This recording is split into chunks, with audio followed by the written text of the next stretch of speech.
Welcome to Revive Ministries Podcast. This month's theme is remembering our stories, finding hope. As we head into the end of the year, we maybe have the temptation to compare our lives generally. Like we may feel we have the short end of the stick. Maybe we have barriers that may seem overwhelming. Some of the biggest barriers, especially me working in the mental health field, maybe just a barrier to feel heard. Today we have a new guest. Her name is Sapna. I just want to. She has a speech impediment. However, we're gonna, everyone's voice matters. So, thank you so much, Sapna, for coming on and sharing your insight with us. My pleasure. Okay. Well, I want to just, as I said, I want to make a disclaimer. A lot of times in my each episode, I want to make a disclaimer for those who are in the States. 988 is a suicide hotline. If you are struggling, wherever you are in the world, I encourage you to find help, find that support that you need. And, like I said, everyone's story is, important. That's why I love to have this kind of theme at the end of the year. I also want to say for those around the world, there's different suicide hotlines on the Revive Ministries website. There is a list of them, but here are some from Hong Kong. It's 852-238-2000 if you're in the suicide hotline, and in other countries like India, the suicide hotline is 888-17666. And I always say things people say better than me, Sapna. So I'm going to go with a quote and kind of hear what you think about it. It's from Henry David Thoreau. It says, "It's not what you look at that matters, it's what you see." What comes to mind when you hear this quote? Well,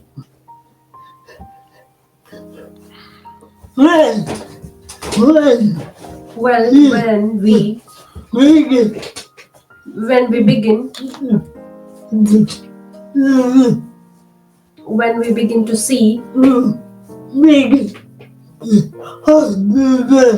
we begin to understand. Mm-hmm.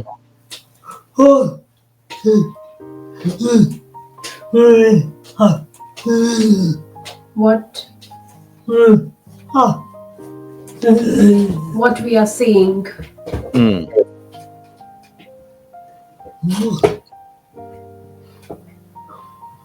Yeah, and I do feel that a lot of times what we see kind of shapes how we see ourselves in that world, and whether we are able to maybe navigate through some of the bigger barriers in our lives. Is that something that you feel that is important, especially given what you've been through, Sapna, to kind of navigate through some of the barriers you're facing today? Yeah.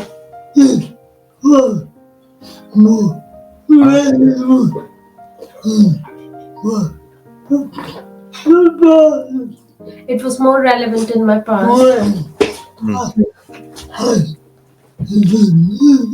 When I had tinnitus.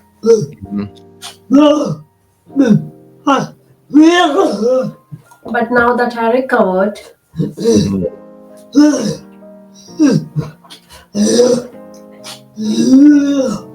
it's a lot easier now. Okay. And what kept you going? I know we're going to talk a little bit more about what brought you here, what your story is, and also the book that you wrote. But what kept you going when other people weren't seeing what you were seeing?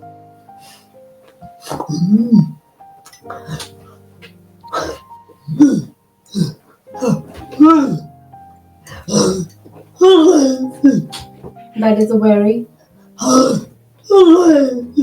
very hard question. Because to begin with, I went to the doctor.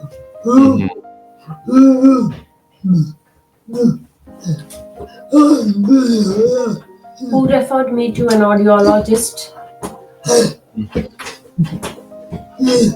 And he said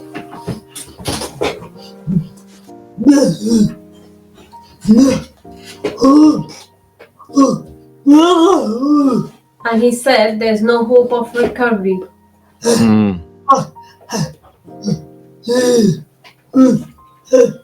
And I have to live with it.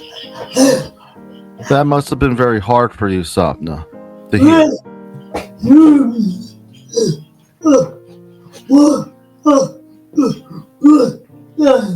One of the worst times of worst time of my life. You know, one thing when I think about, when we face, like, I can't imagine getting just having that kind of conversation with a doctor. But I just want to, there's Albert Einstein. You know Albert Einstein, Sapna? A lot of us do, and he says it this way. He says, "Learn from yesterday, live for today, hope for tomorrow. The important thing is not to stop questioning." When I read a little bit about your summer before our meeting today, and I just felt that you didn't stop questioning things, Sapna, did you?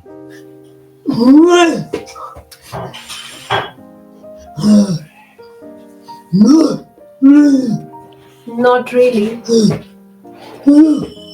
So I, when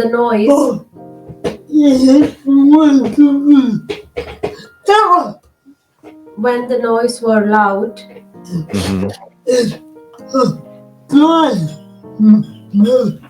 it was driving me mad.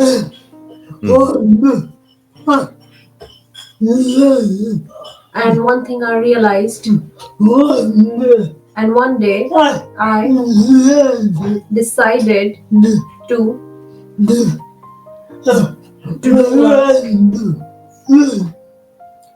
one day I realized I decided to do a random SEARC.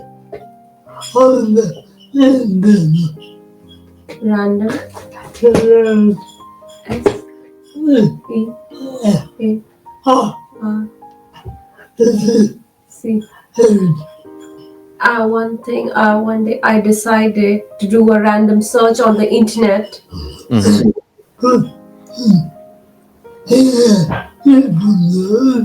And put information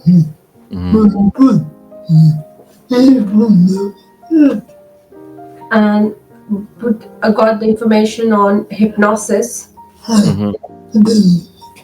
and tinnitus.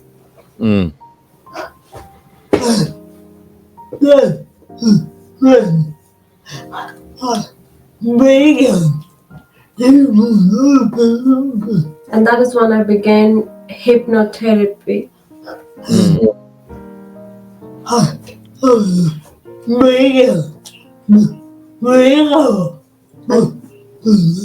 And that's when I started, my journey of recovery started with recovery from tinnitus. And how did that experience when you first went to start hypnotherapy? What were you feeling? Where were you? How did you prepare for it? Or better yet, how did you feel the first few times doing it? Were you confident? Did you feel that? What kept you going? I know I asked you this before, but this sometimes are pivotal when you're trying to seek help. So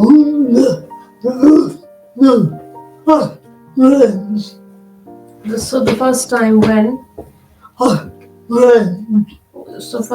I went, I noticed that the sound of tinnitus went down very slightly.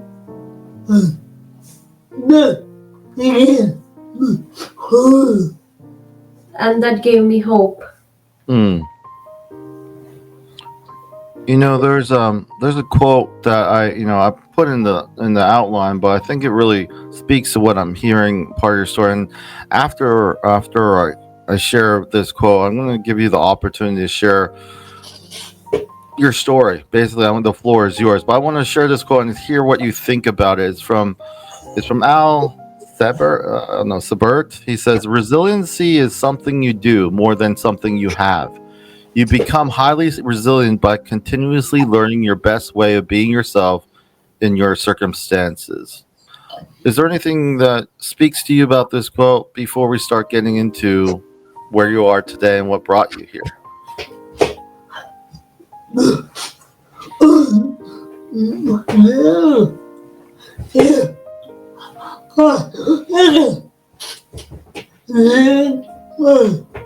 The only thing I can think of is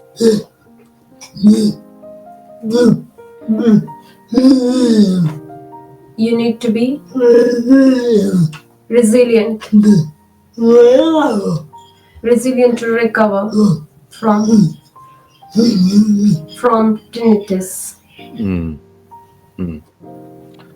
I know there's a lot you want to share. Right now I want to give you that opportunity. I usually give this to those who are new, which you're new, and people returning. I always find, um, it's very brave of anyone to come up on here and share their story, and it's very brave of you, Sapna, to come on here, and I appreciate you coming on. So the floor is yours to kind of share maybe a little bit about your story that you're comfortable with, and what do you think is important that people should know about what you've been through?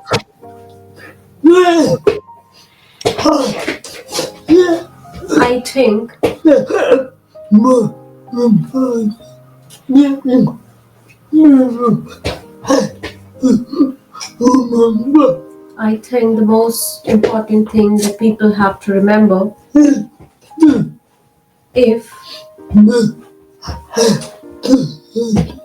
if they have a tinnitus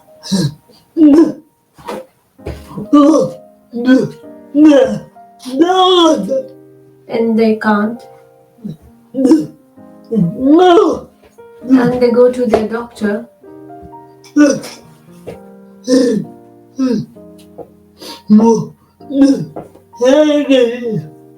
it is more than likely then doctor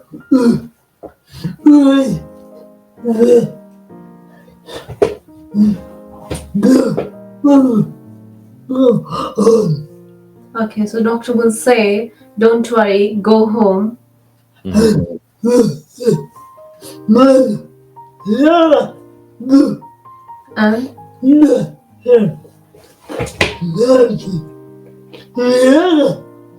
And there's nothing you can do about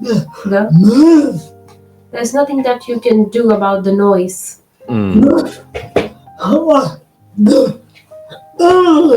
But I don't agree.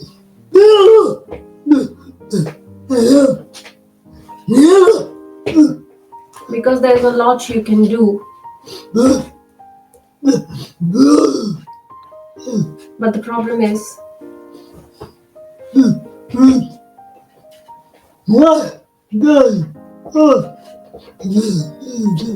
that sometimes tinnitus is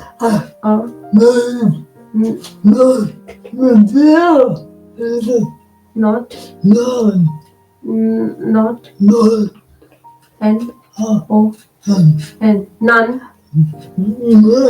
non-medical. Sometimes tinnitus is a non-medical issue, and therefore it needs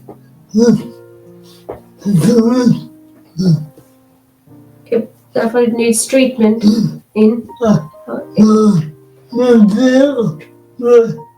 and it needs a treatment in a non-medical way.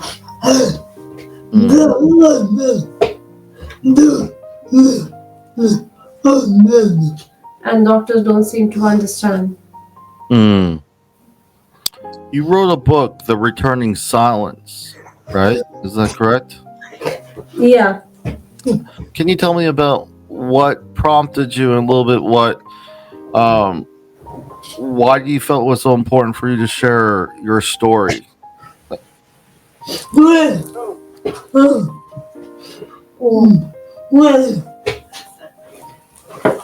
When I began hypnotherapy, Mm-hmm. I had I had no idea if I would recover, but I did. Mm. I learned so much about recovery, Mm. and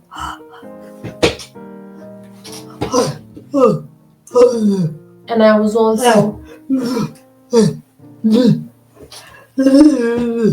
also a PhD student, Mm-hmm.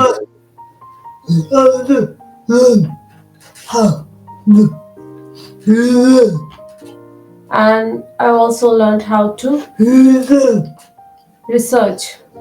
Mm.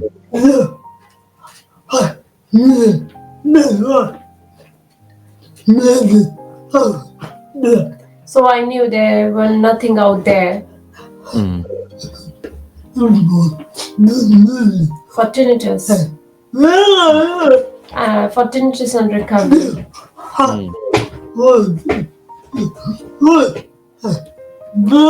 So I wanted to write a book, Mm.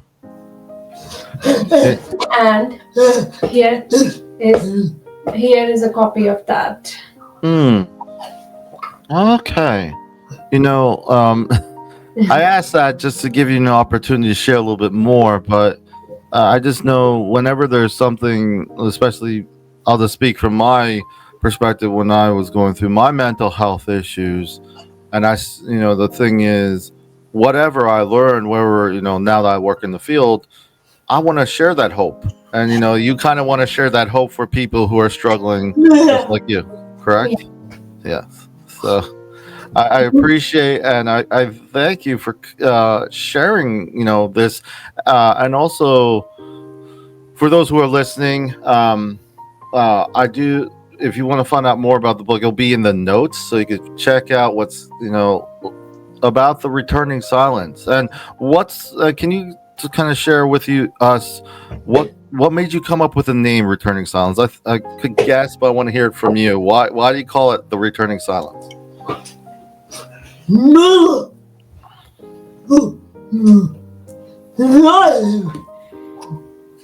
Because for me, silence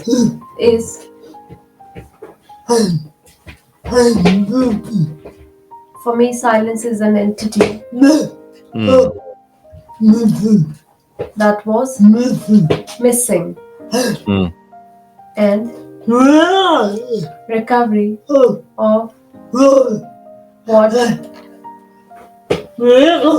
recovery on was a recovery was a journey. Mm.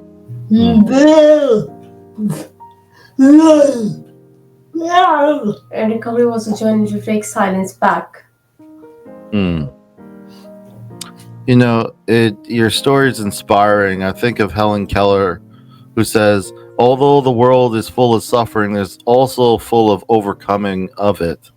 I do. I just want to say, commend you for, taking the time. One thing is, oh, I feel better, and I'll go on with my life. But you don't go on with your life. You want to share what you learned. So that I commend you there. And also, Mark Twain. When I was going to school, I read a lot of Mark Twain growing up, and he says that courage is resistance of fear, mastery of fear, not absence of a fear. You mentioned that it was hard. It was very hard hearing from the doctors what they told you, but it didn't stop you. Correct? Yeah. Mm. So, um, how are you today? Can you share? We're talking about. Um, Besides, obviously, it's like very commendable. Hypnotherapy has helped you. You learn that it's not, your situation was more mental, and reading your synopsis, it had to do with post traumatic stress disorder, correct? Yeah. Yeah. Okay. And go ahead. Sorry. When?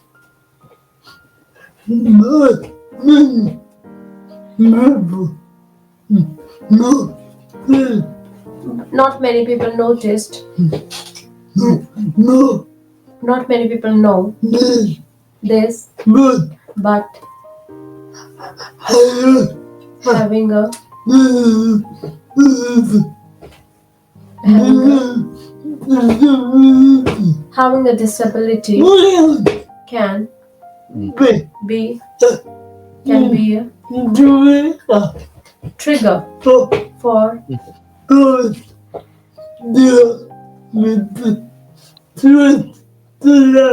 post-traumatic stress disorder. Mm.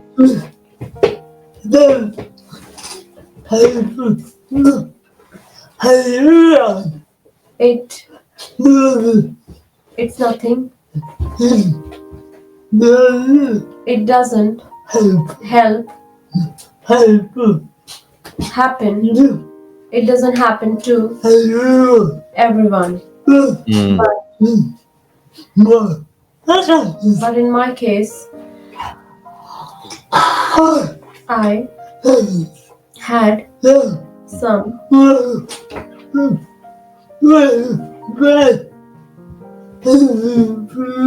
But in my case, I had some very bad experience Mm.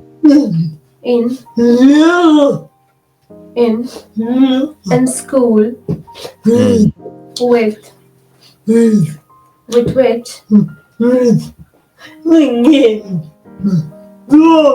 which gave me trauma. Like Mm. And with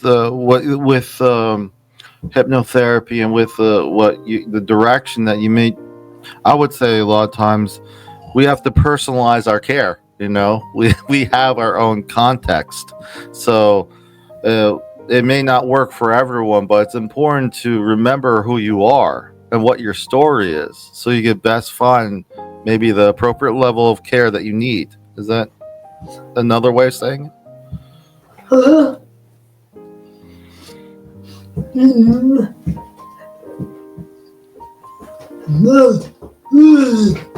not really, Okay. but it is more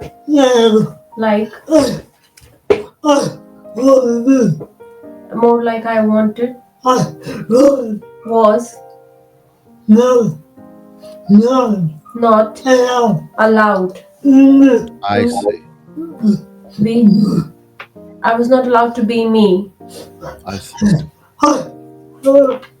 I was not allowed to have an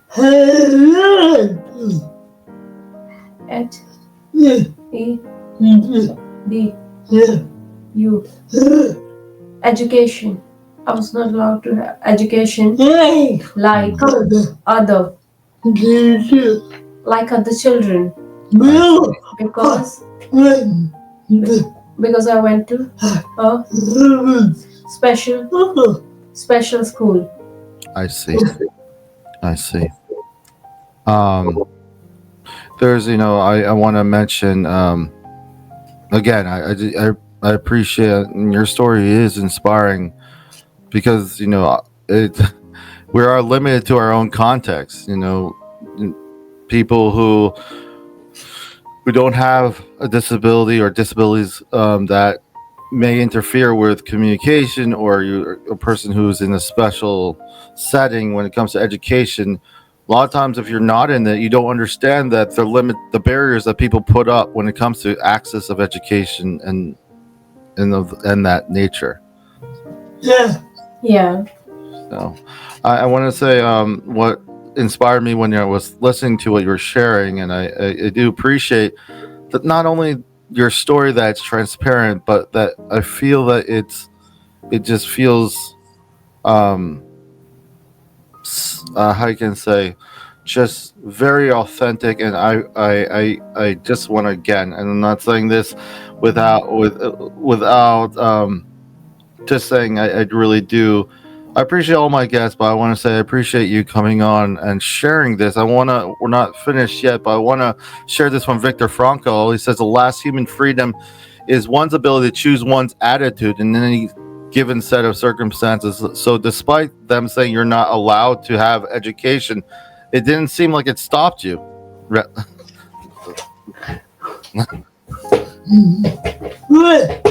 Well,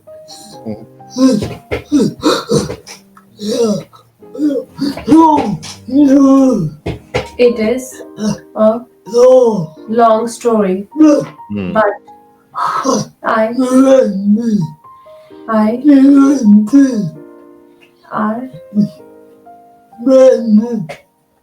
managed to get, but I managed to get an education when Hmm. the school closed down. Hmm. You know, I just want to ask as we kind of wrap up, Sapna, any final thoughts? I think what you're sharing, what you're doing is incredible.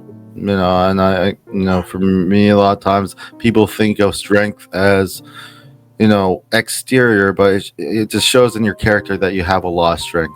So, any final thoughts that you want to share with those listening today?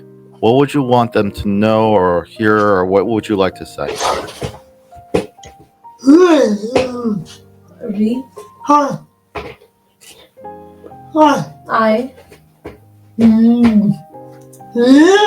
I think if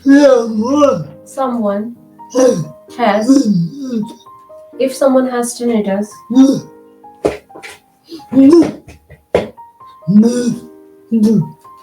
they need to probably look into their emotional past and see if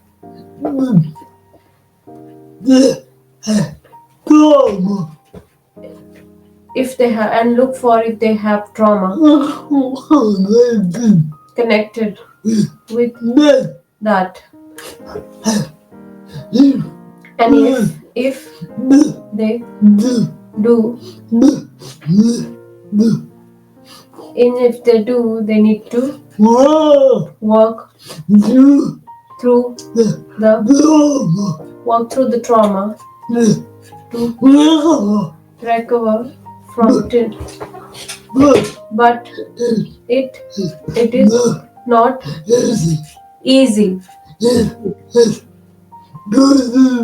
But it is not easy, but it is possible. Just want to say thank you, Sapna, for coming on and sharing your thoughts and insight with us today. Any links or anything that you want me to add in the notes as for those who are listening, you'll be able to connect with the book. I do encourage you to get one. I think this story is inspiring. Thank you again, Sapna. Thank you for coming on.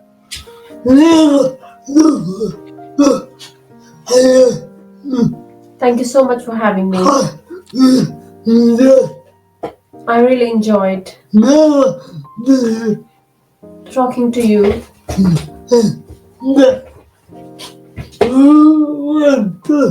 And the website for Returning Silence is